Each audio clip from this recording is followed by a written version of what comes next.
In the early 70s, OPEC didn't like what we were doing in Israel. Same old story. And so they cut off our oil supplies. So some of you will remember these long lines at the gas stations. And we feared we were going to have another depression like the 1929 depression. And so the U.S. Treasury Department came to me and other economic hitmen and said, listen, we can't allow OPEC to blackmail us anymore. You guys got to come up with a plan so this will never happen again. We knew that that plan had to involve Saudi Arabia because it had more oil than anybody else. And it also, the House of Saud, the royal family, was corrupt and corruptible.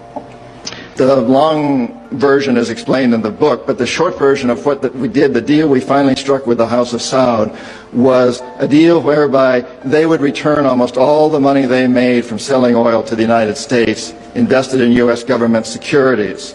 The U.S. Treasury Department would use the interest from those securities, which over the years has amounted to trillions of dollars, to hire U.S. companies to westernize Saudi Arabia, build petrochemical complexes, desalinization plants, whole cities out of the desert, McDonald's and all the other things that go along with our Western culture.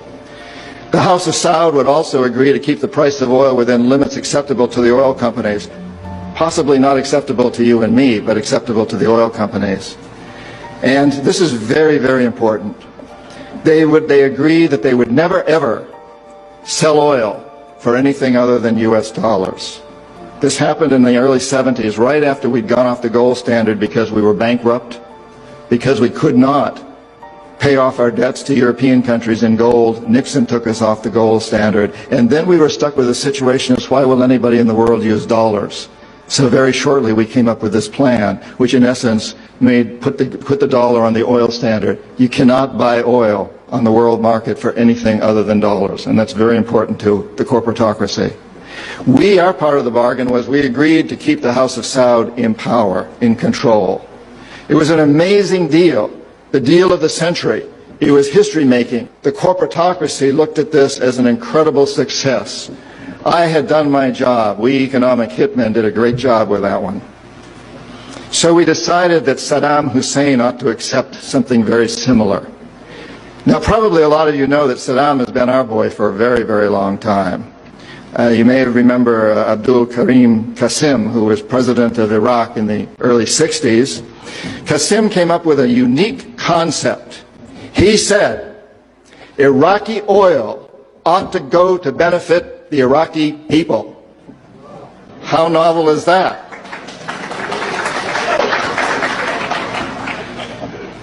But we didn't like that very much. He began to tax the oil companies, particularly the British and some American companies, and threatened to nationalize our oil companies. And so we decided that Qasim had to go. The CIA sent an assassination team. It was headed by a man who was still going through high school, an Iraqi citizen who was still going through high school.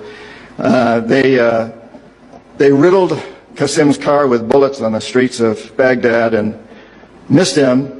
The head of this assassination team was wounded and fled to Syria. His name was Saddam Hussein. He was a CIA agent in those days, an assassin for us.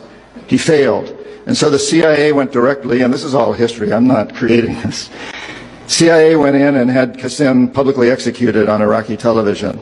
They put Saddam's cousin in charge. He became president of Iraq, and Saddam became vice president in charge of security. Eventually, as you know, he became president. He was our boy. He was our man. And in the 1980s, we decided that Saddam Hussein ought to accept something similar to Saudi Arabia. Such a successful deal. Because after all, what we want to do is control the Middle East and control the oil in the Middle East. For those of you who think that Israel is about creating a homeland for the Jewish people, you're as deceived as most of them are. It's partly about that, perhaps, but what it's really about is creating a surrogate fortress in the middle of the Middle East. The Israelis are being used as pawns. They're being used like old armies used to use sheep that ran before the armies. There are surrogates. And their leadership knows that. Most Israelis probably don't. They think they're creating a homeland.